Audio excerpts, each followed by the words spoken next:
Bona tarda a totes i tots. Com la darrera xerrada d'aquest cicle de veus soterrades, faré una mica de presentació també per posar en context de per què estem fent aquest cicle. Com segur que sabeu, doncs, ara recentment hi ha hagut un cas aquí a Sants que ha sigut l'aparició del refugi 819, tot i que no sé si en podíem parlar d'aparició perquè molta gent del barri ja ho sabíem des de feia molt de temps i de fet havíem baixat, però sí que és cert que a partir de les obres que s'han fet en el lateral de Sant Crist ha sortit a la vista dos dels accessos del refugi i a més justament no s'han tractat com creiem que s'haurien d'haver tractat i entre altres coses una cosa que vam pensar va ser aprofitem també aquest moment en el qual estem fent una mica de campanya perquè es valorin elements com aquests, com els refugis antiaeris, fem una mica un cicle en el qual ens serveixi per posar en coneixement què són els refugis, com es van fer, quants hi ha a la ciutat, tots aquests temes.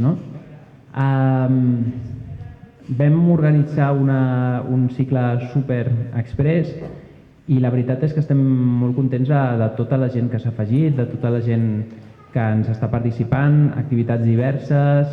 La propera serà, després d'aquesta xerrada, tindrem teatre en la qual participaran els joves de l'escola Lluís Vives, que tenen un projecte que es diu Donar veu a la memòria, que justament el que fa és recuperar aquesta memòria històrica, tornar-la a posar en veu dels joves i les joves d'avui en dia i que estem molt contents de totes aquestes activitats. Avui jo la veritat és que també estic especialment content de tenir el Josep Maria Contella avui amb nosaltres. Primer perquè és una persona que porta un munt d'anys fent una tasca de divulgació molt important a Gràcia. També val la pena dir que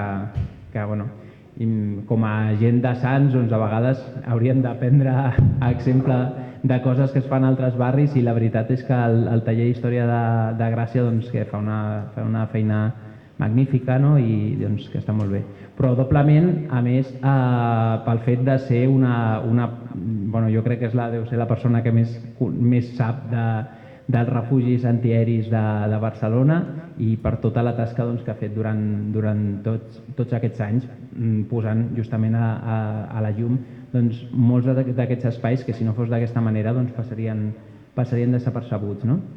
I bé, jo no tinc gaire res més a dir avui, només deixar-vos amb ell i que gaudiu de la xerrada. Hola, sí, espera't un moment que agafarem cable, un moment.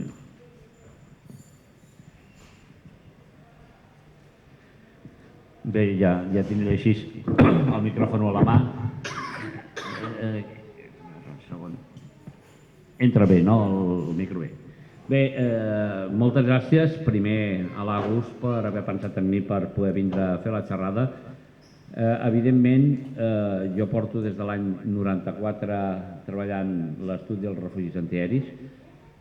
Poc abans nosaltres també a Gràcia, des del taller d'Història a Gràcia, quan es va fer la revisió del catàleg de patrimoni de Barcelona, vam lograr col·locar una petita esmena en què consideressin els refugis antiaeris com a D, que és allò de documentar, que es destruiran, però era l'únic districte que tenia aquesta petita particularitat. Tots els altres districtes nosaltres ens pensàvem que s'havia fet a nivell de ciutat i no, que va. Només es va fer concretament en els de Gràcia. I això ajuda a que a Gràcia hi ha hagut en principi una certa sensibilitat, però a molts districtes no la va haver-hi i se'ls van carregar. Ara sembla ser que cada vegada hi ha més sensibilitat d'enviar arqueòlegs quan hi ha alguna cosa que apareix, i també hem de dir que hi ha un binomi fet entre Mossos d'Esquadra, la unitat de subsol, i el Departament d'Arqueologia de Barcelona, que és molt important. Per què? Perquè abans, quan apareixia un forat, l'Ajuntament de Barcelona tenia que, els d'Arqueologia, trucar als bombers. Els bombers anaven, s'ho miraven o no s'ho miraven, era una mena molt complicat. Ara, quan apareix un forat, avisen el subsol de Mossos, van, miren, valoren, fan el que tinguin que fer, es col·loquen la gent com va passar el d'aquí, el de la plaça d'aquí. Jo ho sabia perquè des dels Mossos de subsol m'havien explicat que havien vingut a fer una revisió en aquest refugi, i llavors això també ha fet que les informacions corrin molt més ràpid a l'Ajuntament, l'Ajuntament i el cap de Patrimoni i el Pujades també tingui més sensibilitat, encara que després Pujades hem de tindre en compte, hem de fer una xerrada aquí, hem de tindre en compte que és un funcionari, com a funcionari els funcionaris no els demani res més que el que et diran. Vull dir, i si esteu en el món associatiu ja sabeu el que passa. Sí, m'enteneu? Sí, ja sabeu el que passa en els funcionaris, no? Vull dir, sempre els funcionaris, estan després segurament un funcionari a petit comitè dirà una altra cosa, però com a funcionari funcionen, no? Llavors ja aquest és l'altre problema, de vegades tens parets enormes que no les logres franquejar. Però sí que és cert que vull dir que ha hagut una certa sensibilitat. Si anem una mica en antecedents meus, jo, per exemple, en l'any 82, vull dir, es va obrir el refugi de la plaça del Sol de Gràcia, que era un dels construïts per l'Ajuntament de Barcelona. La gent de carrer Gran hi va entrar, jo no sé per què aquell dia no hi era, no vaig poder entrar, i me'l vaig perdre en directe, no? Però sí és cert que en l'any 94, quan en el 94 ja se sabia que hi havia el refugi de la plaça de la Revolució, s'estava construint el pàrquing i va aparèixer, evidentment el buscaven. Per què? El buscaven perquè si tenien que fer les pantalles, cosa que aquí no es va fer, vull dir, has de saber per on tirar les pantalles perquè si no fas uns forats i se't menja formigoneres senceres, no? Doncs el buscaven, van trobar-lo, van mirar, llavors el regidor ens va dir, mira, ja s'ha trobat, escolta, podem... I vam lograr que se fes unes jornades de portes obertes perquè tot el veïnatge que volgués el pogués veure. Llavors jo hi vaig anar-hi allà, vaig estar fent fotografies, vaig veure que era interessant, vaig descobrir un món. El meu pare havia estat de la Dema al Biberó, vivia al costat de la plaçola del Diamant, i totes aquestes coses, i jo havia sentit coses. Clar, et trobes de sobte en aquestes coses de dir, ostres, quin món. I llavors, al sortir, a l'escoltar la gent, al mirar el que diuen els diaris a l'endemà, em vaig trobar que hi havia un batibull d'informacions, unes es contradeien a les altres, vull dir, moltes coses molt complexes, coses molt difícils i ostres, aquí... Vaig començar a investigar, vaig fer les fotos, vaig tornar a documentar les fotos, vaig seguir fent fotos, vaig seguir documentant i fins a l'últim minut vaig seguir entrant en el refugi de la plaça El Diamant. Bé, això va ser un fet que va ser un primer pas. A partir d'aquí vam començar a maniobrar sobre el de la plaça El Diamant. Quan es tenia que fer el pàrquing de la plaça Joanic vam donar la vara que allò es tenia que documentar, i vaig fer una reunió en l'Ajuntament, en l'empresa que tenia que fer l'obra, i em deien, no, però que nosaltres no podem buscar, i al final jo li vaig dir, home, a mi m'han dit que si piqueu aquí trobareu l'entrada. No, però aquí sempre posen pegues, sempre posen pegues. I al final, jo estava al Festival de Cine de Sitges treballant i em truquen, escolta, ja ha aparegut, però has de vindre corrents perquè se'l volen carregar ja. I vaig tindre que deixar, sortir una tarda d'allà, pujar corrents a Barcelona per fer les fotos abans no les carreguessin. Afortunadament encara vaig poder entrar, vull dir, però sí, és cert, va anar a la pala, li va donar un cop de pala allà on havia dit jo i es va esfondrar i allà van trobar una entrada per poder entrar. Per tant, em vull referir que de vegades és la voluntat d'uns i dels altres, no? Sí que és picar pedra, no ells que piquen pedra, sinó nosaltres, perquè cada vegada que intentem donar un pas costa molt. Jo en el Pujades de l'Ajuntament m'ha costat molt, és com... M'ha costat però molt. Vull dir, és una persona que és molt funcionari i ha posat totes les pegues del món mundial i havides per haver. Malgrat tot, jo em moc i vaig ficant-me en molts llocs i vaig avançant. Avui veurem aquesta conferència, que és la construcció de refugis a Barcelona, i és una mica on parlarem de com es construïen, com anaven, i veurem també diferents refugis de Barcelona. Alguns estan desapareguts, alguns encara es poden visitar, alguns es baixen per escales tècniques, no? Bé, hi ha una història de que aquí veurem coses i que en realitat quan acabem, vull dir, jo estic més per respondre preguntes, el que vulgueu, per explicar coses, vull dir, jo aniré fent una xerrada a partir del que anirem veient i ja veureu que ja dona per molt, només ens centrarem en això, però només és construcció de refugis avui, però bé, vull dir, no prefereixo atacar.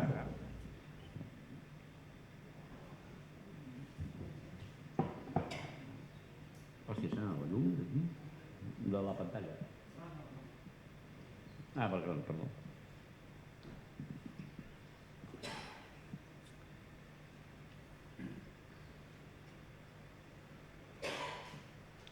Bé, la construcció de refugis antiaeris durant la Guerra Civil a la ciutat de Barcelona. Barcelona, durant la Guerra Civil, va patir bombardejos, no? I a veure, no és la primera vegada que patia bombardejos Barcelona. Si anem més enrere, el 1711-1714, Barcelona també va patir bombardejos, i va patir bombardejos la població civil. Ara estem molt acostumats que quan la població civil, parlem de la població civil pateix bombardejos, estem dinant i veiem els morts i nosaltres seguim menjant o seguim sopant, però la població civil ve sent massacrada des de fa molts anys. Vull dir, li diuen efectes col·laterals, però això és ara, no? Penseu que en el 1713-1714, quan els Borbons van posar setge a la ciutat de Barcelona, sí que assetjaven Barcelona, però inicialment també destruïen la ciutat, destruïen les cases de la gent. En els morters, que llançaven grans rocs de pedra, grans boles de pedra, trencaven les cases i després llançaven boles de foc perquè aquestes s'incendiessin. No estaven atacant la muralla, no. Estaven atacant les cases que hi havia darrere la muralla. Per tant, era la gent que vivia allà a darrere, que no eren militars. Per tant, els bombardejos venen d'antic. També a Barcelona, la ciutat de Barcelona, els pobles del Pla, van ser bombardejades des de Montjuïc, no des del castell, des de Montjuïc, des de la muntanya. Van ser bombardejades i van bombardejar aquí. Durant la revolta de les Quintes, que també va ser famosa aquí a Sants, a Gràcia ens van bombardejar des de l'encreuament del passeig de Gràcia a Provença. Allà van posar una pila de canons i durant gairebé una setmana van estar bombardejant a foc de canó sobre Gràcia, que van trinxar pràcticament totes les cases que donaven cara al passeig de Gràcia a Barcelona. Per tant, és una cosa molt antiga. Ara, quan arriba l'aviació i quan aquesta comença es pot moure i a la Primera Guerra Mundial, després que els alemanys intentessin bombardejar amb Zeppelins sobre Gran Bretanya, per exemple, Bèlgica van bombardejar-la, però també a Gran Bretanya, que era més complicat, ho van provar en uns petits avions per bombardejar-la i van lograr arribar fins a Londres bombardejant. Clar, a partir d'aquí, estem parlant de 1917 a 1936, l'aviació ha donat un pas bastant agegantat. Encara que tinguem avions senzills, però un gran pas. I realment sí que han hagut alguns bombardejos a Xangai, altres bombardejos, però a la Guerra Civil a Barcelona la gent no estava acostumada, no estava preparada perquè li caiguessin bombes del cel. Passaven gana, el front estava lluny, tenien molts familiars a la guerra, tenien tot el que volguessis, però que a sobre et caiguin bombes a sobre és molt complicat. Això ve d'un general, la teoria del caos d'un general italià, que deia que s'havia de bombardejar realment tant la rereguarda com l'avantguarda, perquè si bombardejaven la rereguarda i afectaven a les famílies dels soldats que estaven al front, això també es notaria. Per tant, el bombardeig es produeix d'una manera salvatge sobre la ciutat i sobre la població civil. Ja en el primer bombardeig del febrer, del 13 de febrer del 37, d'Eugeni de Savoia, del vaixell Eugeni de Savoia, en l'informe secret, quan hi ha l'objectiu d'aquest que bombardejar, és el centre de la ciutat. centre de la ciutat. No és. S'ha fet una llegenda urbana de que si era l'Elizalde, no sé què, però no, era el centre de la ciutat, està ben posat, només al centre, no especificava res. Per tant, ja és un bombardeig de terror. Clar, Barcelona i tots els pobles del Pla han estat sempre una manera de fer coses. De fer coses i muntar un carrer de festa major, muntar una societat com la que estem avui, muntar el que sigui. Per tant, una de les coses que hi ha és el que sortirà i el que veurem ara. Dèiem els bombardejos entre 1937 i 1939. Aquests són els... no sé si no es veu el vermell perquè en això no es veu. És l'avió Eugenies... Perdó, són el Savoia 79, són els moderns, i aquests són els que bombardegen de dia. El Savoia 79, 81 són una mica més antics, són els que bombardegen més de nit, però aquest és el Savoia que bombardeja. Tenen aquí la metralladora de cua, que es veu perfectament, i a més de bombardejar fan fotos. Per la qual ells, ja a l'Institut Luce de Roma hi ha una col·lecció de fotografies, de filmacions, està molt ben documentat tot això, vull dir, perquè mai van pensar que ningú els demanaria comptes. Aquí tenim la bomba de la Gran Via, les bombes normals, la bomba, ja veieu com fotografiaven, la qualitat que es veia, com fotografiaven ells i com veien el que estaven fent. No poden dir que no veien el que anaven a bombardejar, perquè això, vull dir, realment es veu, no? Vull dir, bombardejaven per crear, diguéssim, el terror, vull dir, no una altra cosa, no? Davant d'aquesta història, la societat civil es mobilitza i es mobilitza sobretot en els barris populars. L'Eixample també es fa, però no hi ha tant, fan, perquè al final també hi ha gent que suma a fer coses.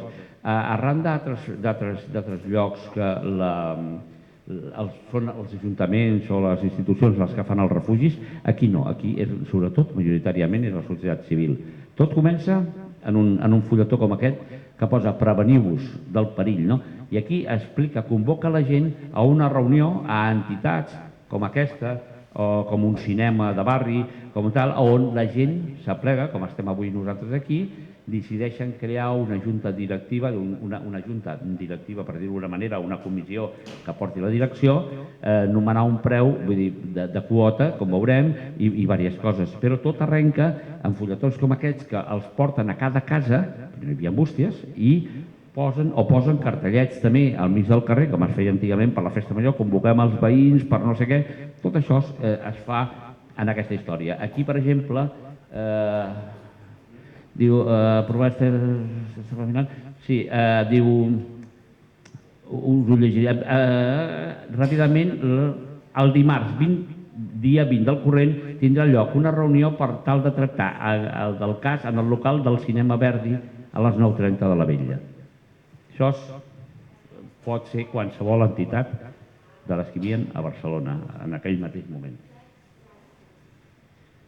D'aquests comunicats veïnals en trobem de diferents. Aquest és el de la plaça del Raspall, plaça Roque Barcia, Madre Vedruna, a veure, ha tingut diversos noms, i aquest és un dels comunicats. Aquí tenim, veus, un altre de la plaça Roque Barcia.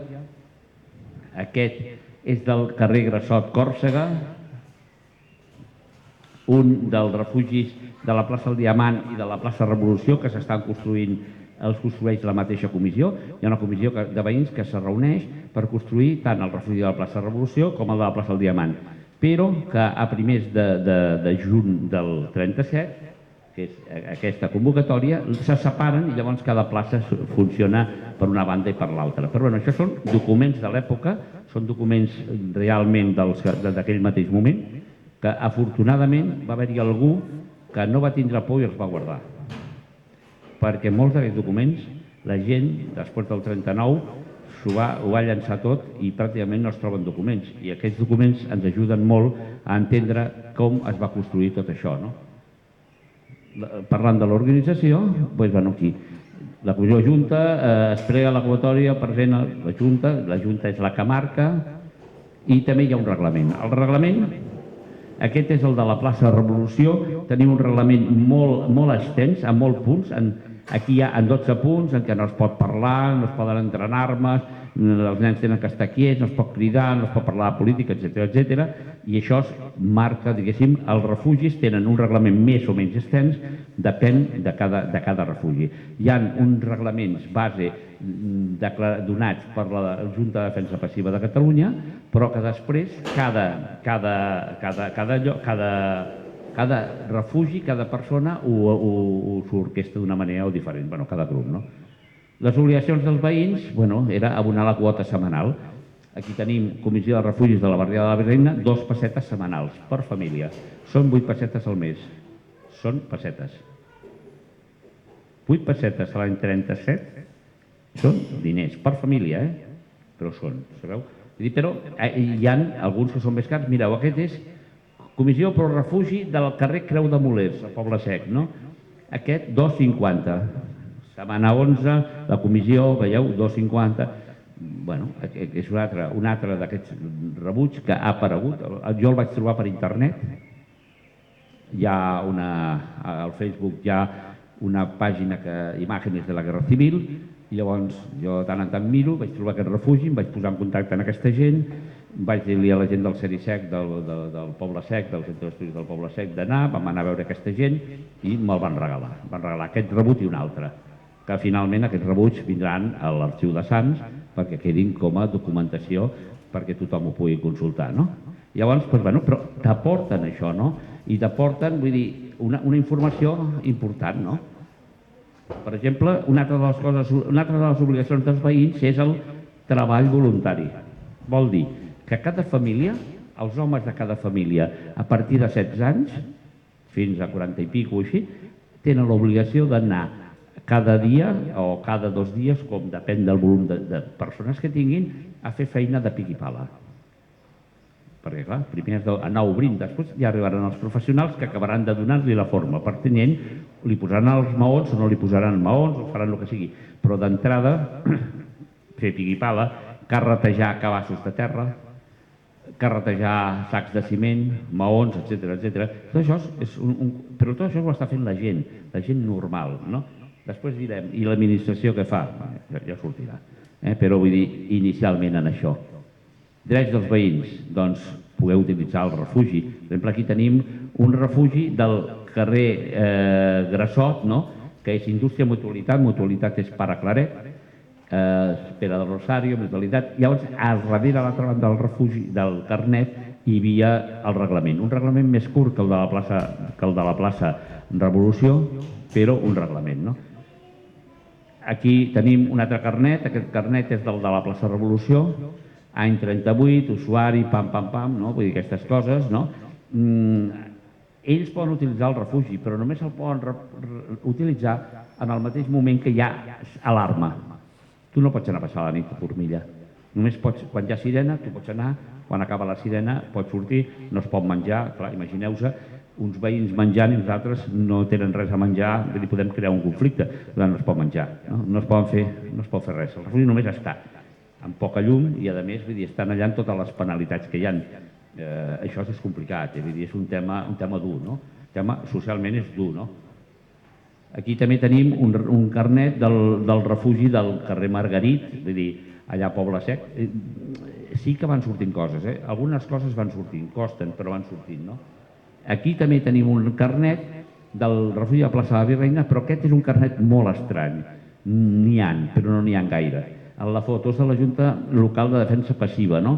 I aquesta persona, el senyor Joan Collell, és l'encarregat de l'enllumenat, de la Junta Directiva de la construcció d'aquest refugi, és el responsable de l'enllumenat.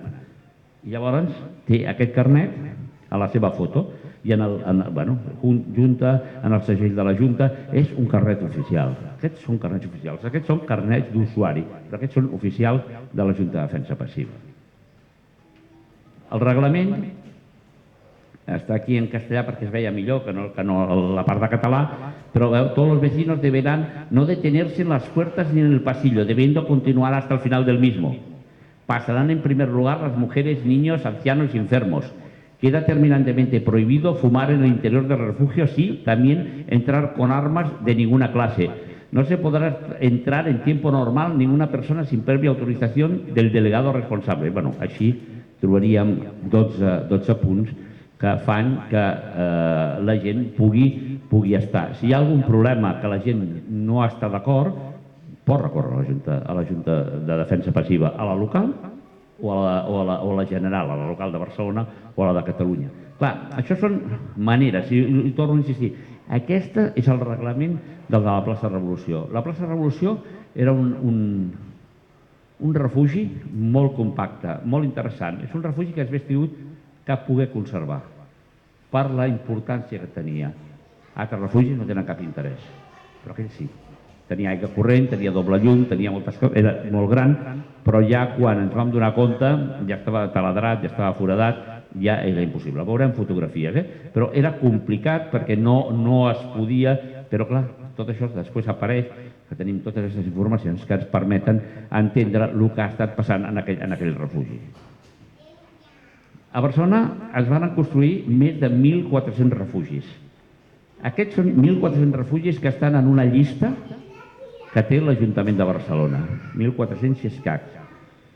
De tots aquests anys d'investigacions i del que ha anat apareixent, jo m'atreviria a xifrar que a Barcelona hi ha més de 1.600 refugis, com a mínim 200 més, perquè n'han aparegut molts que no estan enlloc, i per tant, com no estan enlloc, estan construïts.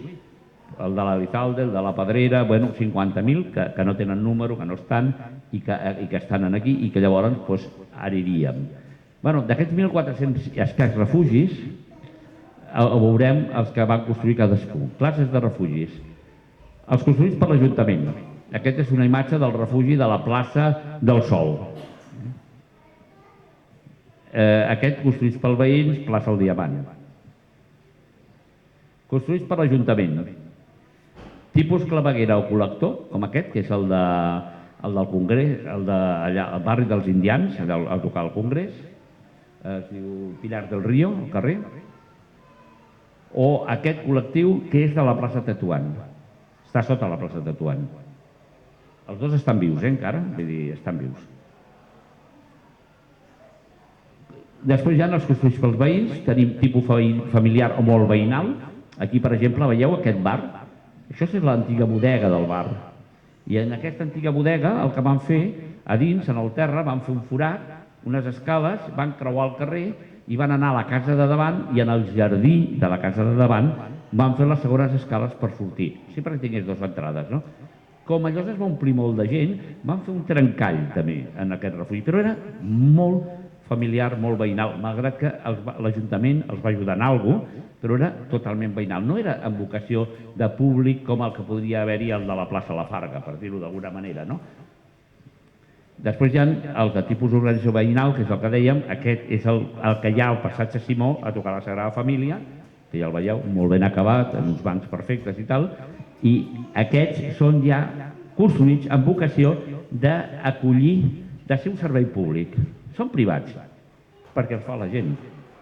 Una festa major, la festa major del carrer Alcolea, és una festa privada, amb vocació pública, per dir-ho d'alguna manera. Una altra cosa és la festa major que organitza l'Ajuntament des del seu àmbit, que allò és públic totalment perquè organitza, diguéssim, l'Ajuntament. Però la festa major que organitza un carrer és una festa privada amb voluntat de ser pública, en els guarnits, en els balls, en totes les coses. Això es passa el mateix. Aquests neixen en la voluntat de ser públics, que la gent pugui, com on estem aquí, com aquesta cooperativa, que la gent pagava per ser de la cooperativa i que era amb voluntat de ser pública. Refugis atípics trobaríem com el construït en fàbriques o edificis, que seria aquest refugi de la fàbrica Lizalde, indústria de guerra, el metro, estacions de metro que també es van fer servir com a refugi, en entitats, això és la Lira de Sant Andreu, és un refugi molt petit, però és un refugi que hi ha a la Lira de Sant Andreu, o en ambaixades. Aquesta és l'ambaixada soviètica, primer consolat soviètic, després ambaixada soviètica a l'Avinguda del Tibidabo, a la casa del doctor Andreu. Ara és la mútua no sé què, que és la que està de president a l'Echevarria, l'exsogra de la Porta, i tal i així. Construïts per l'Ajuntament. Construïts per l'Ajuntament trobaríem 24 refugis de tipus claveguera. Què vol dir? Que aquests 24, ens veurem els noms tots, perquè clar, hi ha algun que és a prop d'aquí, dius 24 que quan acabés la guerra s'havien d'integrar a la xarxa de clavegueres de Barcelona. I són aquests 8, aquests altres 6, deixo perquè podeu llegir, aquests altres, i aquests es van construir tots. El que passa que després el carrer Toledo sí que es va més o menys connectar i aquestes coses, però hi ha coses, però tots aquests són els 24 que construeix l'Ajuntament, tipus claveguera per ajuntar. 24, I després els de tipus col·lectius, que n'hi ha 1, 2, 3, 4, 5, 6, algun més. Aquí us tocaria el de la plaça al centre, que no sé com es deia a Sants, Ernest Ventós, de 1.000 metres quadrats, tindria plaça al Sol 800 metres quadrats, Hermenegildo de los Ríos 870, en fi. Clar, tot això són refugis d'aquests que han de ser més grans i que només queda el de la plaça Tatuant. Aquí tenim Fermín Galán, Igualtat, carrer Carders, platja Barceloneta, Independència. O sigui, aquests són els col·lectius que després tenen el problema que s'estan construint en formigó, com veurem al de la plaça del Sol. Vull dir, imponents, no sé què, però la guerra ens porta que tinguem problemes de subministrament de ciment, problemes de subministrament de sacs per poder portar el ciment. Vull dir, a veure, problema de que aquí arriben a un refugi, se li importen, a punta d'escopeta, se li importen les eines per portar-les a un altre lloc. Això ho trobem, vull dir, reflectit en la documentació de cada d'aquests refugis, perquè d'aquests refugis pràcticament de tots tenen llarga documentació, una documentació interessant, no? En fi, trobem així. Tipus col·lectius.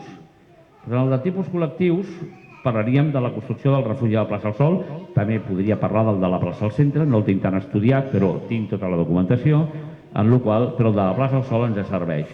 Primer, què fan? Vull dir, l'encarreguen al sindicat de la construcció de la CNT per construir, vull dir, els refugis, no? I fan aquestes pilastres, com el faran de formigó, no necessiten anar tan a fondo. Un refugi com el que tenim aquí han d'anar a uns 12 metres, 10, 12, 13 metres de profunditat, perquè si cau una bomba hi hagi un coixí que aguanti. Però aquests, com fan una llosa de formigó, els poden fer a menys profunditat, perquè la llosa de formigó aguanta molt més que no la terra, no? I llavors, clar, el que fan, han de fer aquestes columnes, no? Doncs aquestes columnes agafen la plaça, fan els forats, allà on el van a fer, fan els forats, posen els ferros, posen el ciment i així es van fent. Van rebaixant i la mateixa terra els serveix de fusta per encofrar. No és fusta, sinó la terra serveix de peça per encofrar. I això, vull dir, ho fan. I ja veiem la columna de la plaça del Sol. Llavors, quan han acabat de fer-lo, el que han de fer és buidar, anar traient la terra i després adequar-lo. Aquest de la plaça del Sol no estava acabat del tot, no estava buidat del tot. Vull dir, no va donar temps a fer-ho tot. Llavors, en la qual un refugi que igual tenia que acollir 2.000 persones, doncs no les va poder acollir perquè sí que algú sabem que es va refugiar, però de molt mala manera. Ja veieu com està tot per dins, veureu alguna foto més, era el que dèiem en negatiu i tot això. Aquí tindríem el refugi de la plaça del Sol, veieu? En dues entrades immenses, en escales perfectament, doble entrada, columnes, tot, ja veieu tot com està tot el d'aquí dins. I aquest és un refugi que després tenia que tindre una doble utilitat. Quan acabés la guerra tenia que servir per una altra cosa, com el de la plaça del Centre, com aquests refugis que feia l'Ajuntament, tenien que servir després per alguna cosa. Per què tenia que servir aquest? Doncs Fontsagràcia tenia una carència de lavabos, no de vàters, no? sinó de lloc on s'arta, de banys públics. Parlem de banys públics. Llavors això s'havia de convertir, quan acabés la guerra, en uns banys públics.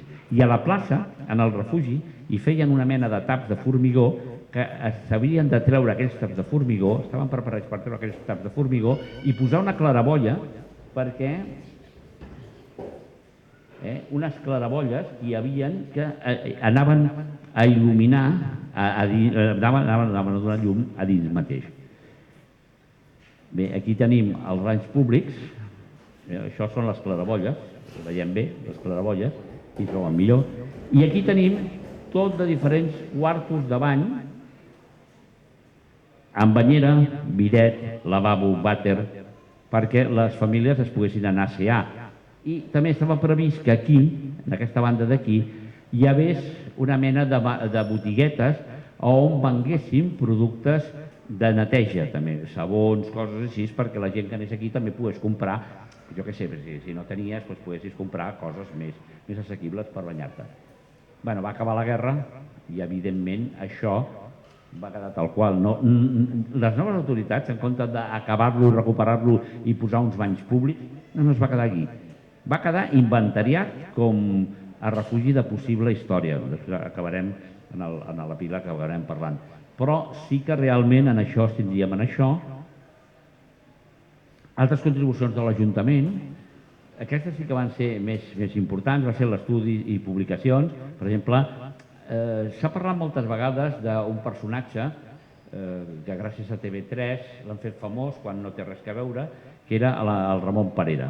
Ramon Perera s'ha fet molt famós, que era l'home que va salvar Barcelona, que l'home que va anar a Londres, cert, va anar a Londres i tot, però el Ramon Perera, el cert és que va entrar a treballar a Protecció Civil, a la Defensa Passiva de Catalunya al mes de febrer de l'any 38, quan ja portaven un any pràcticament fent refugis. Per tant, aquest home no tenia res. Tenia altres virtuts i va fer altres coses, però els refugis a Barcelona no.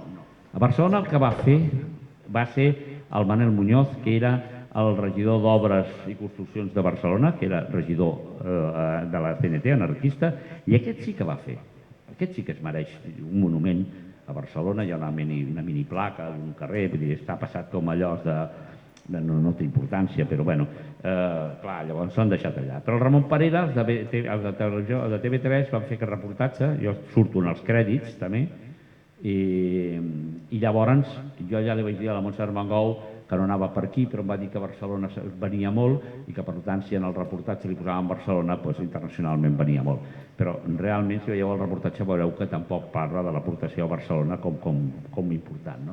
Però aquest llibre és del Manel Muñoz, ell va fer aquest llibre.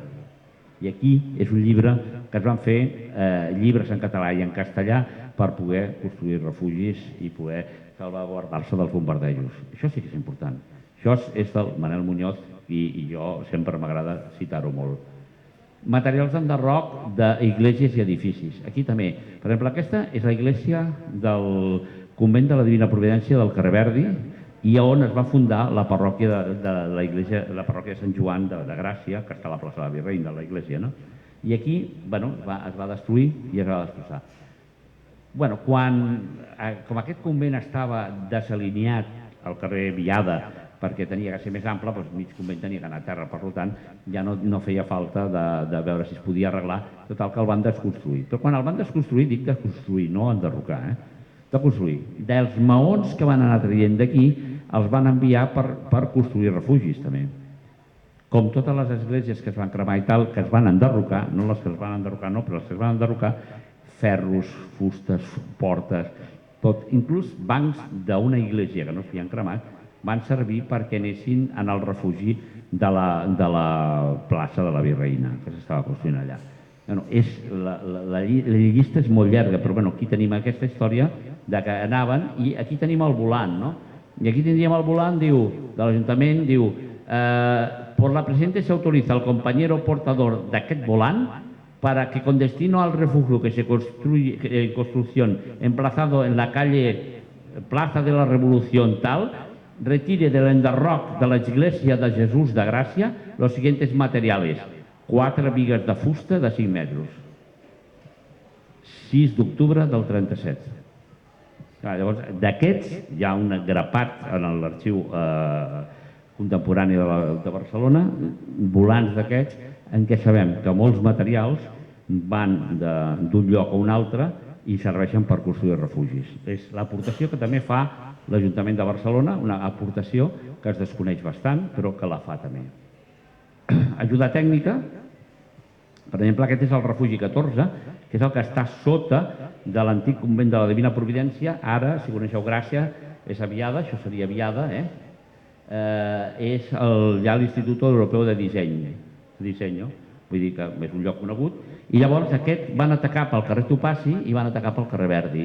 I llavors també van atacar pel carrer Santa Clotilde de Bellver, fent per aquí i fent per aquí. Clar, s'havien de trobar aquí al mig. I el que havien de fer era una galeria només, no dos.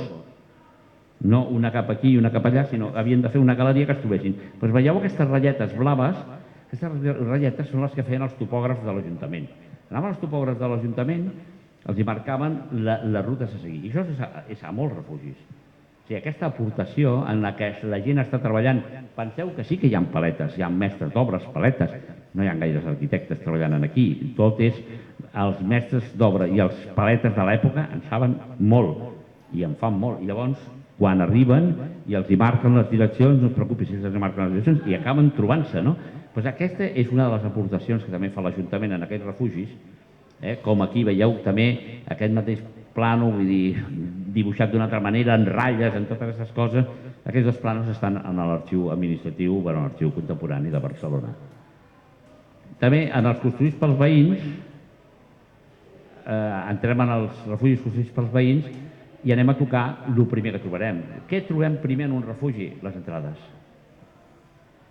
La Vanguardia recollia aquesta en una portada del 4 d'abril del, jo penso que és el 37, la construcció de refugios, i veiem aquest home picant a les entrades d'un refugi a Barcelona que no han localitzat. No sabem, no ho posa, no ho sabem. Però, clar, de fotos a dins dels refugis de la gent treballant en trobem molt poques. En trobem molt poques perquè, clar, la tècnica de fer fotografia en flash o no, vull dir, no és una tècnica que estigués massa avançada, ni el mateix Berengolí que té al seu fons a l'Arxiu Nacional, hi ha algunes fotografies d'interior de refugis, però són molt ben posades. Allò de, anem a fer aquestes persones de model perquè les necessitem per publicitat, fem aquestes fotos i ja està, i punt. Poca cosa. Vull dir, no tenim imatges. Totes les imatges que veurem avui d'interiors de refugis són fetes ara, no? Llavors, doncs aquesta, però és una imatge interessant de veure com s'està construint aquesta entrada més apropada. Ja veieu que no ho fan un pic, sinó que està picant més així, perquè si no en el pic encara... I llavors, bueno, tindríem aquesta imatge. Bé, segurament aquesta imatge la coneixeu tots. O no? És una imatge que durant molts anys va córrer per internet sense posar d'on era. Sense posar on era. Perquè, vull dir, dins de les meves investigacions és una imatge... Mira que jo a la plaça de la Farga he anat, I molt. Però, fins que un bon dia vaig trobar que era la plaça de la Farga. Llavors hi ha un bar que també la tenen allà. I aquesta imatge està en l'Arxiu Municipal del Districte de Sants. Montjuïc, no està aquí, és important. Ja veieu que és una caseta de pedra, de formigó, ja ho veieu. Aquí és l'escala, tu baixes per aquí i aquí dona la volta. I perquè no donguis en el cap al sostre, es van veure obligats, com no era massa avall i donar la volta, sinó que entrava i de seguida es donava la volta. Van tindre que fer aquest calaix d'aquí perquè la gent no es deixés el cap en el sostre. En una reixa de ferro, ja veieu, una reixa de ferro, i això serà la plaça de la Farga. Segur que si anem a la plaça de la Farga, anem aquí, molt fàcil de mesurar, i piquem, trobem l'entrada, baixem, bueno, tindrem que treure a terra, ja us ho explico. Què dius, que no? Sí, però tenim que treure la terra. Però la terra baixarà fins a 7 metres. A 7 metres, quan traiem la terra, anirem traient la terra.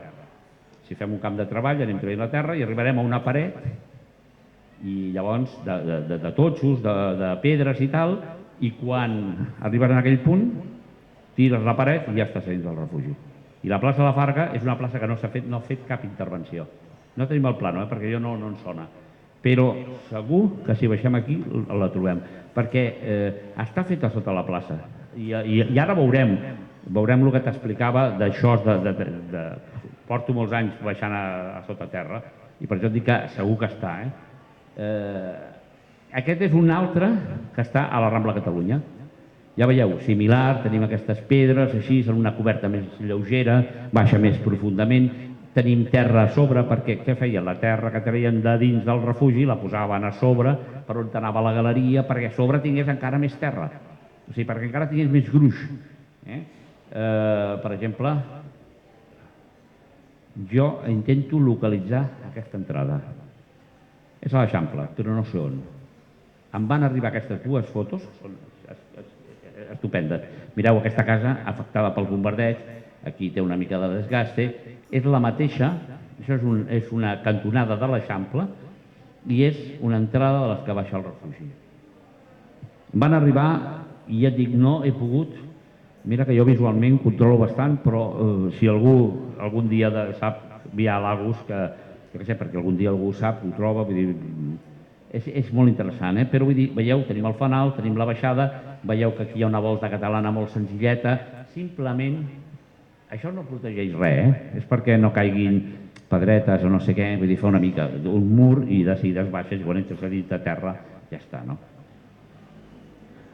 Aquí tenim una altra, això és el Clot, Can Robacols, una altra entrada al refugi dins de l'interior d'uns patis, d'unes cases que hi havia allà, i que hi havia, això hi ha una família que diu Refugi Enteri a Can Robacols, carrer Pistó Clot, és una foto del 58, la família, les gallines, mai aquesta gent s'imaginaria que avui jo estaria parlant d'aquest refugi, d'aquesta família aquí. Ningú s'ho imaginaria. Ells es van fer la foto. Això estava aquí, era el refugi, però ningú li va donar importància. Clar, jo quan vaig trobar a internet aquesta foto, ja em vaig posar, me la va facilitar l'Enric Marc, i vaig dir, ostres, bueno, vaig al·lucinar, vaig dir, és interessantíssim, perquè la vida va continuar, però hi tenim aquesta cosa aquí. I aquesta gent, en cas d'algun dia, haguessin pogut baixar cap aquí baix. I aquest refugi, si estava molt en propietat privada, no està ni tapat. I aquesta boca no estava tapada perquè estava en propietat privada. I això ho han trobat. Quan hi ha boques en propietat privada no s'han colgat. Les que estaven en via pública sí, mentre les que estaven en propietat privada no. Llavors aquí tindríem això, no? Vull dir, trobaríem això, vull dir que, bueno, una fotografia que ens il·lustra com hi ha aquesta entrada. Tornant a les entrades, quan el refugi es considera un refugi tenien que tindre com a mínim dues entrades, dues. Que si alguna es feia malbé per alguna cosa, no per una bomba, sinó que s'ensorrés per la construcció mateix, no fa falta pensar la bomba, però sí, tindre dues entrades i també que estiguessin construïdes a 90 graus o en semicercle perquè si hi ha una bomba, la ona expansiva no es escombrés cap a dins. Dues entrades com a mínim, ja veieu aquí, veieu, aquí ens permet molt, això és del refugi 14, ens permet molt veure aquesta història, aquí hi ha un pou de ventilació, l'escala que baixa, aquí una galeria, aquí, bueno, tot això. Després hi ha refugis que a banda de fer en semicorba, en angle recte i tal, quan tu arribaves a baix al refugi et trobaves de sobte una paret com aquesta d'aquí. Aquesta paret tapona la resta de... Aquest mur tapona la resta del refugi. Si hi ha una ona expansiva que ve, arribarà aquí, rebotarà i no entrarà dins. Això és el refugi que hi ha a Josep Tarradellas, Còrsega, entre Còrsega i París. Veieu la paret? I a sobre aquí baix una mica més reforçada. I aquí continua el refugi, ve per aquí, ve per aquí. Però aquesta està al mig. Això, clar, hi ha qui deia, home, si en guardeu un de refugi, tots els altres a l'aigua. Perquè, clar, són iguals. No, iguals no hi són. Tots tenen una especificació. Cada refugi s'ha construït d'una manera, però tots tenen coses diferents. Per exemple, aquest. Una altra de les coses, ho veiem així, però si ens poséssim aquí, veuríem que les dues parets visualment s'ajunten i fan una sobreposició en què estan fent la mateixa funció que la paret anterior. I a banda d'aquest, veurem pous de ventilació, però els pous de ventilació van repartint la ventilació en petits conductes que s'han fet al sostre o a les parets i van per tot el refugi. Aquest és el del passatge Simó, al costat de la plaça de Sagrada Família. Profunditat i pous de ventilació. El que deia, aquest plaça del Diamant, estem a 12 metres i mig, hi ha refugis que estan a 12 metres i mig, 13, 10, algun que està més avall, menys avall, com el de la plaça Valentí Mirall, però que llavors ha patit, diguéssim, els arbres i les rels l'han anat descarnant perquè tampoc hi ha muro, només hi havia terra, etc. Varia, depèn, cada constructor de refugi aplica la seva lògica en cada lloc. I després també una cosa important, contra més baixem també a molts llocs trobem aigua freàtica. I ja en el mateix moment de la construcció, aquesta aigua freàtica es té que buscar bombes per treure-la, mentre s'està construint, bombes per treure aquesta aigua. Per tant, trobem molts inconvenients que moltes vegades no els tenim presents. I a més, quan un fa un refugi, evidentment no sap si allà trobarà aigua o se li mourà la terra o se li mouran coses. Però aquest és això. Per exemple, aquest és un pou, que el veiem bé, i aquest és el que hi ha a l'Institut Europeu de Disseny. Veieu, el pou aquí dalt té dues bigues, estava tapat, i aquí tenia uns foradets. Jo la primera vegada que hi vaig entrar dins, estava el magatzem aquí en marxa, i jo a l'entrar aquí, anava sentint música. Gairebé a 13 metres de profunditat sentint música, i és que la música m'entrava per aquests foradets d'aquí dalt. Ara, això s'accedeix des d'una de les classes del subterrani de l'Institut Europeu de Disseny. Però està allà, per exemple. El pou de ventilació del Palau de Santa Isabel, que hi ha a la Conselleria d'Interior de la Generalitat, també hi ha aquest pou. Aquests pous, sobretot en els refugis que són els que es feien en via pública, en places i tal, servien perquè ventilés el refugi, però també per treure la terra quan escarbaven a baix. Imagineu-se pujant 12 metres de profunditat, que no són 12 metres, sinó que són unes escales immenses, carregats, o baixant en sacs de ciment, això serà brutal. En canvi, hi ficaven unes ternals i podien baixar el material i pujar-ho. Penso que tinc alguna imatge que la veurem. Aquest és el del refugi del carrer Mallorca 662, també perquè ho veiem. Aquest és el del Palau de les Heures, excavat a la pedra, tranquil·lament. I aquí tenim unes fotos que no són de Barcelona, però que són molt interessants, i aquestes fotos són de Reus. Veieu? El pou, s'està traient el pou, aquest senyor en la corda, puja els cabassos, les dones se'l van passant i el van llançant aquí sobre perquè van fer la perllongació per sota de la galeria i per sobre van tirant la terra. Aquí tenim això. Aquestes dones també Reus, també estan traient des d'aquest pou els cistells. Reus, veiem la terra que s'ha posat sobre de les galeries, i és que com no he trobat fotos d'aquí a Barcelona i hi havia aquestes de Reus, és perquè veiem una mica com això de seguida es puja 2, 3, 4, 5 metres d'alçada, depèn, i si vas posant més encara, vull dir, vas col·locant més terra, no? Però això a Reus, veieu, bueno, més que res perquè a Reus també té el refugi de la Patacada, que es pot visitar. Si aneu mai a Reus, si podeu veure el refugi, també és interessant. Això també es veu refugi, allà a Reus, també, en el passeig aquell. Entrant a les galeries, sí, les galeries també, cada refugi té una mena de galeries. Des de les galeries com aquesta de la plaça Revolució, que estan, a veure, arrebossades, emblanquinades i tot, aquestes diríem el top 10, vull dir, el màxim, no?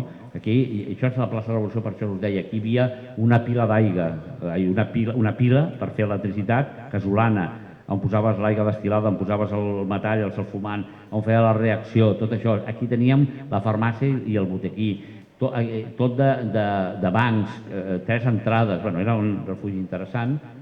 Aquest és una galeria més ampla, que és el que hi ha sota el carrer València, entre el passeig de Sant Joan i Roger de Flor, una mica més enllà, al costat dels maristes, i el tipus de banc era sobre unes peanes, vull dir, tot més així. Aquest és un altre tipus de galeria, que és el del passatge Simó. Aquest és la galeria de la plaça Joanic, estava picada, i llavors aquí, veieu, havien posat una mena de plastatges clavats a la terra en ciment, no?, per posar uns llistons i que sigués el banc, no? Uns llistons, com veurem en el 307, vull dir, uns llistons, i deixant la terra així retallada. La llum principal aquí, dos cables per aquí dalt, i la llum d'emergència també en un tros de maó clavat a la terra, no?, en ciment, i allà posàvem una espelma o alguna de llum i ja està, no? Vull dir, aquest seria el de la plaça Joanic. O aquest és el número 14, que està construïda a la galeria, el que li diuen en castellà estastiales, que està aquí a mitja paret o així, però per exemple aquí aquesta paret no està tocada, només de tant en tant té una arcada, i en això es consideraven els que construïen que aquest refugi era segur. Per tant, cada un que construeix d'una manera ho fa d'una manera o d'una altra. Aquest és el del 307, que hi ha a Poble Sec. Galeries, un exemple, sí, nosaltres estem mirant les galeries que les estem veient des de baix, no? I estem entrant a baix i estem veient aquestes galeries. Però hi ha unes fotos del museu de quan van enderrocar el refugi 254 del carrer Vista Alegre, Riereta, Aurora i Carretes, al mig del Raval, que ens permeten veure el refugi des d'una altra perspectiva. I ens permet donar també una visió d'aquesta acció constructiva, que quan tu entres en un refugi només veus el que veus, perquè clar, vull dir, no pots mirar per dalt, m'entens? Però en aquest sí, mireu, quan van excavar, que se'l van carregar, abans de carregar-lo el van anar excavant, ens permeten descobrir les galeries com estan en les voltes i com estan. Això és una imatge molt interessant, ja que ens permet veure-ho abans que l'acabem destruint, però ens permet veure, aquí per exemple hi ha una altra galeria, dobles galeries, etc. M'imagino que la densitat d'aquell barri fa que tingui dobles galeries així. Aquí hi ha en la galeria trinxada, en aquesta doble galeria per aquí. Tot això ens permet veure una mica, veus aquesta doble galeria que està trinxada però que ens permet veure una mica la tipologia de construcció, no? Llavors, això, a l'hora d'analitzar tot el que és el tema de refugis va molt bé, perquè no hi ha una informació massa gran, vull dir, ho has d'anar pillant com pots, no? Veieu? Aquests bancs són una mica com eren els que hi havia a la plaça Revolució, no? Però ja veieu això, veient la consistència d'això, això és maó rebussat, aquest refugi tenia una consistència brutal, i a dins era perfecte, no? I veieu també el que era el sostre, no? Mireu el gruix de maons que hi havia. Clar, això aguantava molt, vol de catalana, però en aquest gruix, ja veieu que és la unió. És important perquè ens ho permet, ens permet veure això, no? El tema de bancs també és molt variat, aquest és el de la plaça de Revolució, està també, diguéssim, arrebossat, però és similar a l'altre. Aquí, quan construïen els bancs, en moltes ocasions deixaven al nucli el que serà el nervi de la mateixa terra, anaven excavant i deixaven el nervi, en el qual després només posaven els maons a sobre i els era més fàcil. O, com a la plaça del Diamant, que se'ls ocorreix, vull dir, en compte de deixar el nervi, després aixequen un muro i el farceixen de la terra mateixa del refugi, no? Això també ens ho permet veure, no? Deia el del 307, veieu, s'ancoren aquestes dues fustes a la paret, li poses 3 llistons i ja tens un banc. Com el de la plaça de Joanic, no? Vull dir, hi ha molts bancs d'aquesta tipologia, perquè és fàcil, fas un forat, claves la fusta, hi poses i ja està, això ja està, és fàcil i tal, no? Per això necessiten, a ser possible, llistons llargs també, perquè donin, si no han d'anar fent moltes mides, molts afegitons, no? Aquí també tenim una altra tipologia de bancs, més bancs, aquests són encastats, bancs de maó, però vull dir en petites torretes, vull dir, ja veieu que els bancs cada un, vull dir, es modifica. L'enllumenat també és un tema curiós, vull dir, hi ha refugis com aquest de la plaça Revolució que té doble enllumenat té llum de 110-115 i bombeta de 12 volts. Aquest també és, veieu, principal, secundària. Aquest és un quadre que hi havia a la plaça Revolució, que tenim bateries, 125, no? 125, veus, en els fusibles, per donar una llum a l'altra, i aquest quadre estava a dins de l'infermeria del refugi de la plaça Revolució. Dobles interruptors, més bombetes a dalt. Aquest és el del carrer València, que hi ha també un tipus de pantalla, aquí hi havia la bombeta. El que dèiem de la plaça Joanic, veieu com està el pagat, aquí posaven una cosa de vidre en una espècie d'oli o d'algú i la flama que deixava a dalt el sutge, i aquí per la llum principal. Perquè clar, què passava? Quan hi havia un bombardeig de nit, el primer que feien era tallar la llum. Tallaven l'electricitat, es quedava tota Barcelona a les fosques. Però a partir de l'abril del 38, quan tots els salts del Pirineu queden en mans de l'exèrcit franquista, hi ha unes restriccions elèctriques brutals, que Barcelona pateix restriccions al matí i a la tarda d'electricitat, en la qual hi ha hores que estan a les fosques. Clar, si toca també una alarma en aquelles hores, també tens que anar en un moment quan no hi ha llum, encara que sigui de dia al carrer, però baix no hi ha llum. Per tant, la llum artificial funciona, la llum secundària funciona sempre. Aquí veiem un aplic del 14, veus el vidre està trencat. Per què està trencat? Doncs perquè els refugis es van construir el 26 de gener, quan entren els franquistes a Barcelona. Els que estan construint els refugis ja es desentenen perquè ja s'ha acabat la guerra, per tant ja no ens atacaran. Llavors tota una pila de nens, gent de tota mena, entra als refugis i trinxa els refugis de qualsevol manera, i llavors trenquen totes aquestes coses. No és que es trenquin després perquè algú vulgui trencar, no, es trenquen, i malgrat que les noves autoritats demanen que els refugis s'han de conservar perfectament, vull dir que hi ha una mena de vandalisme dins, fan foc, fan de tot, vull dir, és complicat, no? Llavors aquí hi ha un altre aplic d'aquests, veieu aquí també el de la llum d'emergència, veieu aquí tenim una bombeta, la llum d'emergència. Aquí hi ha dos cables per la llum principal i dos per la llum d'emergència. Aquesta és la famosa pila que us deia a la plaça Revolució, en la petita piscineta on es feia la reactivitat. I aquí hi havia, diguéssim, el regulador. Després, per la quantitat de cables que vam trobar, malgrat que hi havia la garrafa salfumant davant, pensem que van utilitzar per posar bateries de cotxe o de camió per donar la llum d'emergència, perquè m'imagino que fer la bateria, fer tota aquesta barreja, si no era algú que en sapigués, al final acabaven, vull dir, la idea era molt bona, però al final era un potòtic. Llavors van acabar col·locant això, vull dir, per això també posa bateries i tal, perquè connectaven les bateries i donaven la doble llum, no? Però aquest és important, aquesta pila casolana. També em vaig veure una pila casolana d'aquestes en el 307, però se la van carregar, i quan van fer la primera neteja se la van carregar i no va donar temps a fotografiar-la, no? Aquí era l'armari encastat on hi havia la garrafa de sal fumant. Aquí van entrar, el primer dia que es va obrir, que van entrar els de l'obra, a la nit va haver-hi una excursió fantasma de gent que es va llançar pel terraplén a dins i van furtar tot el que van poder, no? Es van emportar el regulador, la garrafa, una llum que hi havia a l'infermeria, van pispar tot. D'algunes coses tinc fotos, perquè un d'aquells que va entrar va fer algunes fotos de flash i tal, dolentetes, però alguna he tingut i m'ha permès veure el que hi havia, no? Aigua. També hi havia refugis que tenien aigua directa, no? Per exemple, aquest és el 307, que tenia piques en aigua directa. Aquest és el de la plaça Revolució, que també tenia aigua directa. Aquesta és l'entrada pel pou de ventilació de la plaça Revolució on entra l'aigua. I després es distribueix cap a l'infermeria i cap als vàters.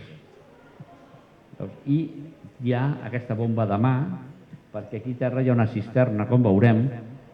Aquí tenim una de les agetes de pas, un petit dipòsit a l'infermeria en aigua.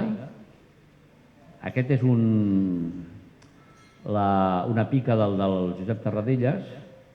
El Josep Tarradellas, no hem trobat instal·lació d'aigua directa, però en galledes d'alguna mena deurien omplir aquesta mena de safareig en un pot i aquí hi havia 2 vàters i quan algú feia les seves necessitats agafaven aigua d'aquí i anaven llançant l'aigua a dins dels vàters. No?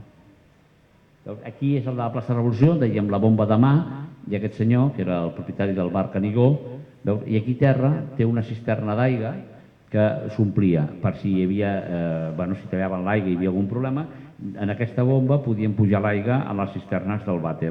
Doncs quan hi havia un vàter a la turca i un vàter en tassa per senyora, doncs podien pujar aigua si es gastava l'aigua. No?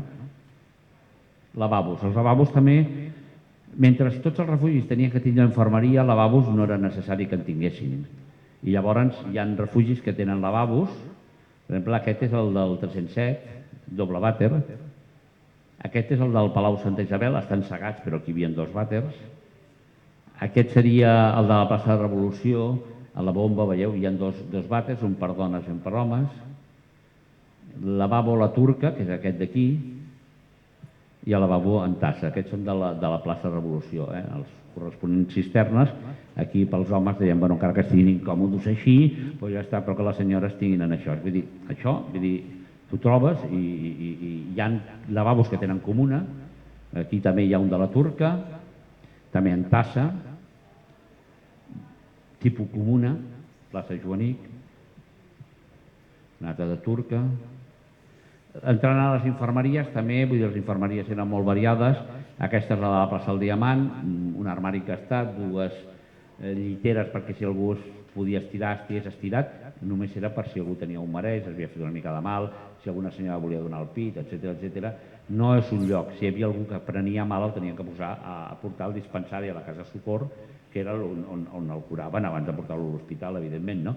Per tant, són infermeries per petites coses. No?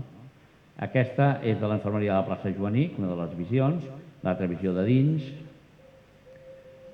Joanic, plaça Revolució, aquí seria, diguéssim, la farmaciola perquè la gent pogués estar, i això seria la zona d'infermeria, en lo de l'aigua, en l'aixeta que ja no hi era, plaça Revolució a la contra, això és el del passeig Sant Joan, al carrer València, que parlàvem dels centres maristes, aquest és el passatge Simó, on aquí hi havia una mena d'algo que ho van trinxar i una mena de plastatges que també estaven trinxats.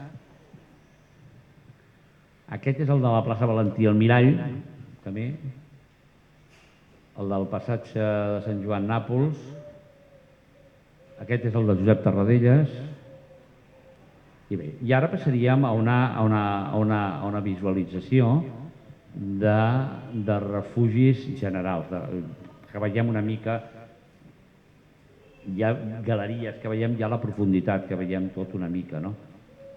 Per exemple, aquest és el de la plaça del Diamant, no sé si alguns l'heu visitat, perquè aquest es pot visitar, fem visites els diumenges a les 11, i també fem visites per escoles, per grups, etc. I aquest és el de la plaça del Diamant. Tenim plaça del Diamant, veieu que està tot humit i tal, perquè, clar, la capa freàtica puja i tal. Llavors aquest és un hàndicap que tenim que muntar unes bombes per treure l'aigua, però clar, a 13 metres de profunditat, treure la bomba no ens tiren les bombes que tenim nosaltres i ho hem de fer en 3 bombes, en 2 passos, però com a mínim, si no, no podríem fer visites i d'aquesta manera podem fer les visites. Aquí també plaça del Diamant. Aquest és el de la plaça Tetuan. Aquest és un refugi, ja veieu, formigó. Veieu aquí, hi ha uns foradets que són on havien collats els bancs, i aquí tenim aquesta gran sala i aquí hi ha una sèrie de sales petites. Aquest refugi, quan van construir la línia 2 del metro, el van fer servir com a vestidors els obrers de la línia que construïen llavors, als anys 70. Està perfecte. Es baixa per un pou tècnic és aquest que hi ha unes escales com una cloaca que baixes per l'escala de gat, i bé, un refugi que es podria recuperar perfectament perquè jo penso que amb poca inversió l'Ajuntament el podria posar en marxa. És un refugi molt interessant perquè podries tindre sales d'exposicions, sala de treball, sala de conferències, perquè tu fiques aquí i li fiques una envà de vidre per aïllar el so i tal. Aquí es podrien fer 1000 coses. però no he lograt mai portar ni tan siquiera el director del museu aquí. Però bueno, algun dia ho aconseguiré. Veieu, aquí tenim un altre. Clar, això és un cop de flaix, vull dir, un cop de flaix. Llavors vaig baixar un altre dels dies i vaig baixar lots, d'aquestes de leds, no? I vaig dedicar-me a posar unes leds i allà una llum més forta per donar-li una llum que com a mínim es veiés la profunditat, perquè és que si no, el cop de flaix queda així. Llavors, era una cosa provisional i queda una mica interessant per poder veure aquest refugi com és, no? Llavors aquesta també és ja una doble, el passadís gran i un passadís més estret per aquí, sempre que hi haguessin dues sortides, no? I aquí també vaig fer una mica perquè veiéssim una mica aquesta cosa més... seria com una mica com aquesta casa, perquè vas veient això i dius, ostres, està bé, no? Aquest és el del passatge, el del carrer València. Hi ha una entrada davant mateix dels maristes de Roder de Flor, València, la que està tapiada, però hi ha una escala que t'hi porta fins allà. O sigui que allò es podria obrir. Ara es baixa per un pou d'uns 10 metres, 10 metres en un pou d'aquells estrets, vull dir que baixes allà i per més és estret, però es baixa i et pot permetre aquí. També vaig fer l'invent aquest, perquè clar, en el programa aquest és que era molt llarg i el fons es perdia. Llavors, el dia que vaig poder anar, vaig baixar a portar, per no portar els focus que tinc, vaig anar en lots i vaig posar unes lots i com a mínim en aquestes lots em permetia veure una mica la profunditat. Aquest refugi, en el fons total, al final, pujant per una cosa, una escala de ferro horrorosa, dins d'una mena de xumaneia, puges en un altre refugi que puja pel carrer Nàpols, des de la Diagonal pel carrer Nàpols. O sigui, València, Diagonal, Nàpols, per Nàpols hi ha un refugi que no està a tanta profunditat, sinó està més amunt i es pot empalmar, però per un lloc que pots prendre mal, no? I llavors no és aconsellable que la gent ho faci, però és una cosa que pots prendre mal. Aquí també, vull dir, vam estar mirant-ho. Aquest és el de la plaça Revolució, aquesta és la foto que més o menys havíem vist abans, perquè veieu una mica les galeries que hi ha amb els tres cables, tot això.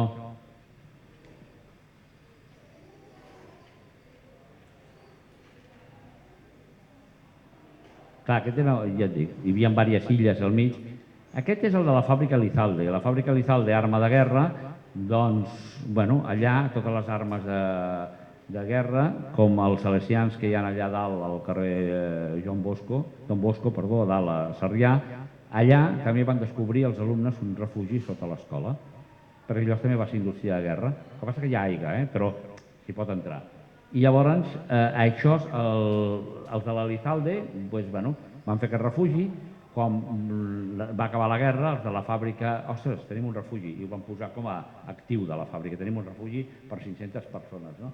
I aquest és un refugi que estan allà i que quan van fer les obres l'any 66 de les cases que hi havia allà, en compte d'agafar i enderrocar el refugi, com era molta feina, doncs el van deixar allà, no van fer pàrquing de tot, només van fer un petit pàrquing i això es va quedar allà i ara s'accedeix per una escala de veïns. Com allò és un complex de cases i d'escales, la Junta dels Complexes van fer un estudi, a partir d'un arquitecte i tal, de poder fer una boca per a poder accedir des de fora. Llavors van parlar amb l'Ajuntament a veure si l'Ajuntament finançava aquesta boca perquè llavors es podria fer visitable i no tens que entrar per una escala de veïns.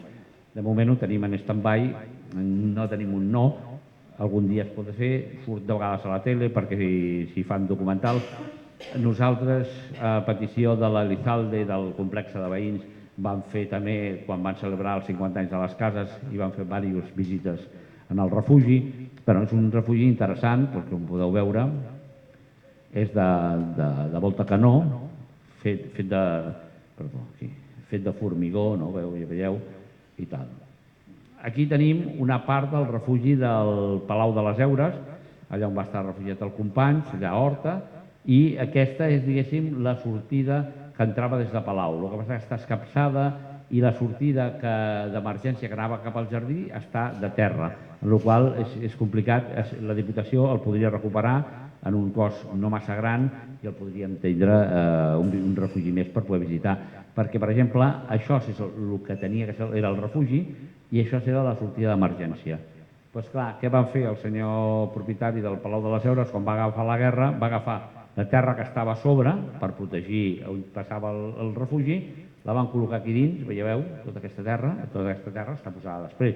I tot el que és, el que puja fins a dalt al bosc, està ple de terra. Per tant, es tindria que buidar tot aquest camí fins a dalt al bosc, treure totes aquestes, posar una porta a dalt, fer-ho bé, i tindríem a desentar-ho i es podria fer un refugi, una visita. Per aquí hi va gent, també hi va gent, es fan visites selectives, per dir d'alguna manera, de gent de la universitat, de gent no sé què, sempre els porten allà, i vull dir, has de fer un saltironet per entrar, vull dir que... Aquest és el refugi, és un refugi privat que tampoc està en aquesta llista dels 1.400, que està al carrer Mallorca, a tocar Navas, Vizcaya i el carrer del Clot, i és un edifici que era propietat de la Caixa de Pensions, i que allà quan la guerra es va fer aquest refugi. No sabem per què, però vull dir, hi ha una part del refugi que deurien fer alguna cosa i van pujar el nivell de terra. Per tant, gran part del refugi has d'anar ajupit, no? Has d'anar ajupit, però després hi ha una part que ja no. Però és un refugi també molt estret, però perquè els veïns s'hi estiguessin. Els veïns d'aquell bloc és molt privat, és només d'aquella gent. Aquí tenim el senyor que me l'estava ensenyant, que és aquest senyor d'aquí, no? Era baixet i llavors aquí també, però aquí ja començava a agafar alçada, però veieu el refugi. Aquest és el 307, és també un refugi molt conegut perquè el museu fa moltes visites, tenim el que us deia, el dels bancs, els armaris encastats, un refugi ample. El que passa és que aquest refugi a l'entrar caminant no et dona la sensació que entres dins de terra, entres dins del refugi i entres a la muntanya. A la plaça del Diamant o d'aquests refugis que tu baixes i baixes en profunditat cap a baix, la sensació de que baixes a dins de terra és una altra. Aquest no, i et quedes molt en això, però bueno, és interessant, no? Això hem de dir que gràcies a la senyora que la van tatxar de boja, a la loca del refugio, la inglesa del refugio i tal, doncs que va posar consciència en aquells mateixos moments quan en l'anterior director del Museu de la Ciutat, doncs aquella anglesa va pressionar molt, va ser molt tocacollons, perdoneu la paraula, molt allò mosca cojonera, i aquella dona va lluitar molt per allò i finalment es va poder salvar aquest refugi, que segurament es va salvat, però o no, perquè estava allà a la muntanya i no sé què haguessin fet, però de tant tocar, finalment es va poder recuperar. També una altra d'aquestes visions. Clar, en aquest refugi, acabada la guerra, això es va servir a moltes coses. El van continuar acabant, després hi van posar material per criar xampinyons, molts refugis van criar xampinyons o van intentar crear xampinyons, perquè fàcil no ho és. Necessites una constància, però aquí hi havia les restes dels xampis, vull dir que era brutal com jo vaig entrar, vull dir, fa molts anys, però això, però ara està perfecte, està en Plutó. Aquí una doble, bueno, és un refugi interessantíssim. Aquest és el del passatge Simó, està tocant la Sagrada Família, s'entra per una escala de gat, aquí hi ha l'ancoratge de les passamans, però hi ha un tema que una altra de les morts del refugi, aquí no es veu, és que en aquests refugis està afectat per un tros de formigó. Al fer una casa van clavar el refugi i li van fotre formigonada. Quan es van donar compte i ho van poder operar, un tros de formigó hi va entrar, si volem es pot netejar, es pot veure, és molt gran, però hi ha el formigó. Aquest és el del Palau de Santa Isabel, Conselleria d'Interior. Aquest és un refugi, era un refugi privat perquè era el de la Societat General d'Aigües. La Societat General d'Aigües fa aquest refugi en una entrada per dins del Palau i l'altra per on hi ha l'economat dels treballadors de l'aigua. Clar, aquesta banda queda tallada, ho enderroquen, allò desapareix l'economat, construeixen, per tant, queda tallada aquella entrada, però sí tenim tota la resta d'aquest refugi que és interessant perquè el puguem veure. Abans el deixaven a veure més, ara és més difícil veure'l. Aquest era el famós de Josep Tarradellas, que porto no sé quanta estona també parlant, i que té, de llargada, té com uns 100 metres de galeria així. I també va patir el tema del formigó, perquè quan van construir el pàrquing de Josep Tarradellas, com no sabien on estava el refugi, van acabar injectant ciment, formigó, i llavors, pedra, ciment i pedra, i hi ha una part. Però s'entra per la tercera planta del pàrquing. És un refugi dels que es denomina de salvaguarda, no? I quan ve alguna persona interessada, estudiosa i tal, se li pot ensenyar. Però realment no fan visites continuades, però es podria entrar perfectament, perquè aquest sí que no es té que baixar per cap escala, com les que veiem, no? Aquí s'entra i mireu el refugi. És impressionant. I llavors té unes orelletes a cada banda, que encara el fa més gran. Sí, que us volia dir que aquest, curiós, té una curiositat, que és que només està excavat. De tant en tant hi ha una arcada per donar suport, però continua només això. I perquè la gent no s'embruti, a la terra li van posar, van rebossar la terra. En vez de rebossar els maons, rebossen la terra, que és aquestes coses d'aquí, perquè la gent no s'embruti. Està mitja alçada. Una altra de les coses curioses és el Guinardó, perquè el Guinardó es crea la Junta Pro Defensa Pacífica del Guinardó i construeixen diferents refugis. Ja els veieu, aquí hi ha aquests refugis. Hi ha un, que era el que estava al Mas Guinardó, que és el que podem entrar. Això és un sistema d'il·luminació meua, que vull dir que vaig comprar focus perquè quan arribes a un lloc que no hi ha llum, com a mínim per il·luminar-lo, i que puguis moure i puguis agafar la profunditat dels refugis. I que quan estàs a dins, clar, si tu vas en un alot, vull dir, tu enfoques alguna cosa, però no enfoques el del costat. En canvi, aquí dins, tu ho veus perfectament il·luminat, com ho veiem això, i ens permet moure'ns perfectament. Llavors aquest és el del...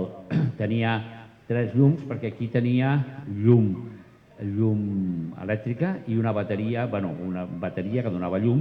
Quan treien la llum tenia la bateria. Llavors tenien els positius i el neutre. Llavors en 3 línies feien. Això és el del Guinardó, ja veieu. Aquest dona... Aquí, per l'hora de saber com s'ha construït el refugi, com es construeixen refugis, serveixen molt perquè hi ha una lliçó aquí baix d'arquitectura de construcció brutal, de maons i coses i tal. Vull dir, aquí, en aquest refugi aquí baix, només per parlar d'això ens podríem estar mitja hora només parlant del tema constructiu d'aquest refugi. I aquest sí que s'aplica anar més. Jo ja us dic, faig un tas, perquè si entréssim a desgranar cada cosa, podem parlar moltes hores. Aquí tenim el de la Lira. La Lira era una entitat que l'Ajuntament de Sant Andreu se la va fer seva. Llavors hi havia un refugi, quan van buidar tota, i llavors van recuperar-la, li van fer els pisos i tal, i llavors van recuperar i van dignificar l'accés al refugi i al refugi. Llavors és un refugi molt petitet, però és molt estret, i l'únic que té és al final d'aquella taula que havíem vist, no? O sigui, aquí hi ha una taula, més que res perquè els que vivien allà poguessin estar, si no arribaven a casa, la Junta o no sé què, poguessin amagar els que hi havien. Aquest és una de les peces curioses de Barcelona, que és el del Consolat Soviètic, Consolat General de Barcelona de la URSS, que després va ser ambaixada, no? I que en aquest refugi estava dins d'aquest edifici, que jo vaig tenir l'oportunitat d'entrar, després m'hi van posar pegues, malgrat que el senyor, el president, volia que jo, si li podia amoblar el refugi, volia donar-lo vestit, perquè, veureu, està molt buit. L'Echevarria va tenir una reunió amb mi i volia donar-li, posar uns mobles, posar alguna cosa, perquè quan la gent visités, això havia sigut magatzem, arxiu, tot, que la gent es fes una mica càrrec d'aquesta història. Però després, jo què sé, algunes coses que van passar es van tancar en banda i no volien deixar-lo. Veus, aquí tenim el generador, totes les coses de l'època. I el vàter està assegat, perquè com era el magatzem havien assegat el vàter, però posar un vàter, una tassa, encara que fos sense foradar el terra, vull dir, sense foradar el pou, es hagués pogut fer. Era una cosa interessant, a més és un palauet. També una de les coses que hi ha en el refugi són les inscripcions, passen adentro, prohibido quedar-se aquí. Per això és quan en el reglament aquella deia la gent no es quedarà, sinó que passarà cap a dins. Recordeu quan ho vaig llegir? Era perquè la gent tenia la tendència a quedar-se a les entrades o quedar-se dalt, abans d'entrar. Es quedaven tots allà. Sobretot els tios, tots allà. Les dones a Vallès, tots allà. Mirant al cel.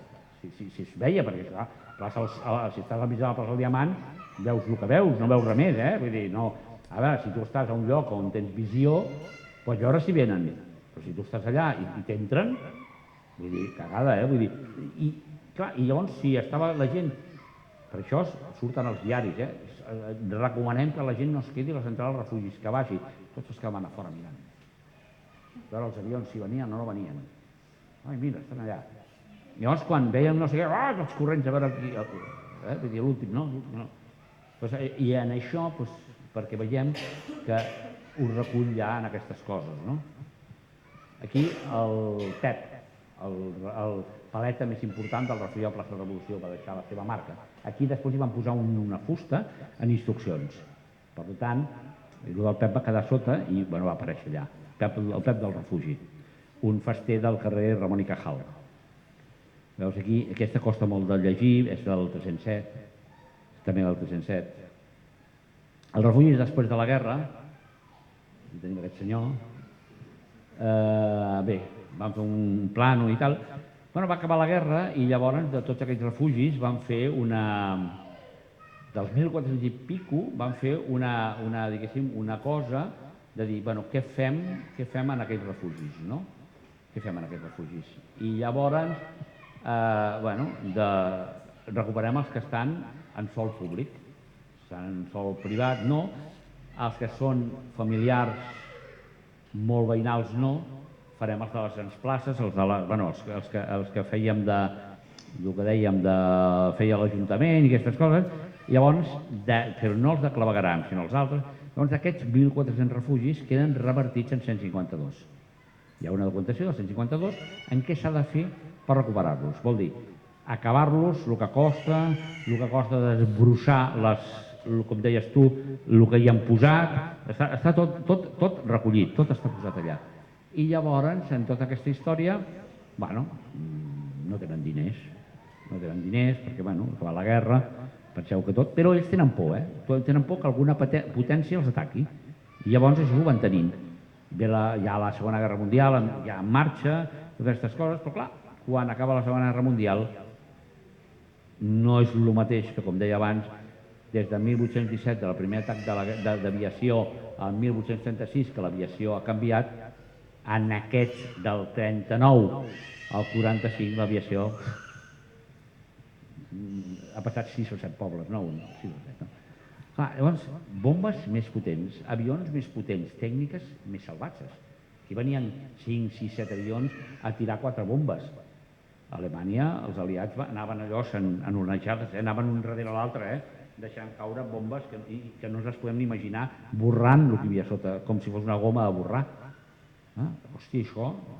I després, a la postre, això és un informe que ho explica, la bomba atòmica. I l'informe diu, ja no sabem a quina profunditat hem de construir i com, perquè a més hi ha aquesta cosa, la radioactivitat que penetra per tot arreu i com ho fem. Llavors, en aquest hàndicap, es queden que no saben què fer i es queden allà. Però sí, els refugis continuen sent vius. I periòdicament la Junta de Defensa Passiva de l'Ajuntament de Barcelona es segueix reunint preparant-se per un hipotètic atac. Encarregat d'enfosquir la ciutat, refugis, bombers, brigades de desenrunament, tot. Ells ho venen i es van trobant, fins que arriben als anys 60 que canvia Junta de Defensa Passiva per una cosa més, ja més que sona més internacional, més dissimulada, que és protecció civil. Doncs apareix la protecció civil. Doncs això es passa a protecció civil. I continuen, però ja als anys 60 ja perden una mica la pistonada. Penseu que en els primers anys, quan han d'enderrocar un refugi, han de demanar permís. No es pot enderrocar un refugi, perquè un t'enganxin enderrocant un refugi, et maten. És un bé importantíssim. Hi ha un moment donat que al govern se li pirula la cap i fan, a l'època franquista, un inventari de tots els subterranis de Barcelona, pàrquings, tot el que hi ha a Barcelona ciutat que es pugui fer servir com a refugi. Tot això, aquests materials, si són a l'Arxiu Municipal de Contemporani, hi són, no? És una cosa que no l'he donat, no l'he tocada perquè era posterior, però està un anàlisi, un estudi de com fer-ho. Clar, tenen una por enorme de que això se'ls pugui passar, que vull dir que ho fan, no? Per tant, clar, als anys 60 ja les coses ja han canviat una mica, 60, 70, ja comencen a ser més laxes, i arribem als anys 80, i sobretot després dels primers ajuntaments democràtics fa 40 anys, doncs que la gent ja comença, què necessitem? Pàrquings, no? Doncs, escolta, anem a fer pàrquings. I llavors es carreguen tots, molts refugis per fer pàrquings, per fer el metro, per fer no sé què, per fer no sé quantos, i de moment ningú diu res. És a partir dels anys 90 que comencen a... Hosti, conyo, aquí... I ens comencem a moure en el 94. Després, l'altre dia, la Judit Pujador, la Pilar Frutos, que després en la Judit Pujador van fer el de la ciutat foradada i tal, però la Pilar Frutos comença a demanar a veure si es pot obrir la plaça del Diamant. Es logra obrir la plaça del Diamant, ja, bum, bum. I anem treballant, i fins ara. No és un camí fàcil, és un camí molt complicat. És un camí molt complicat. Però, bueno, jo penso que arribarem. Aquí, jo havia dit, no havia vist el refugi de plaça del Sol, perquè, clar, aquell dia, que només van ensenyar un dia, ja no es va poder entrar més, vull dir, que aquest és l'altre problema. Bueno, però va haver-hi una persona que em va regalar aquesta foto de quan s'està destruint, bueno, quan s'està deconstruint per fer el pàrquing. Quan van entrar a l'any 82, penso que van mirar-se, el deien de guardar aquesta planta i foradar per sota per fer el pàrquing per sota. I llavors deixar aquesta primera planta per una cosa social, com un centre social. Però al final això va primar més, foradar i carregar-s'ho, però aquí podem veure les columnes, podem veure també, ens permet veure com en l'altre que hem vist de l'enderroc, d'aquell del carrer Riareta, ens permet veure la capa de formigó de la planxa. Clar, tot això, aquestes fotografies ens donen informació molt gran de com era el refugi, de com, i a més una foto color, que aquella que he passat abans era en blanc i negre, que havia fet un company meu de carrer Gran, i que era el que era perquè en flash, en aquells flashes de l'època, avui ha canviat tot. Llavors, clar, això serà molt, però sí que ens permet veure aquest refugi com era a la plaça del Sol.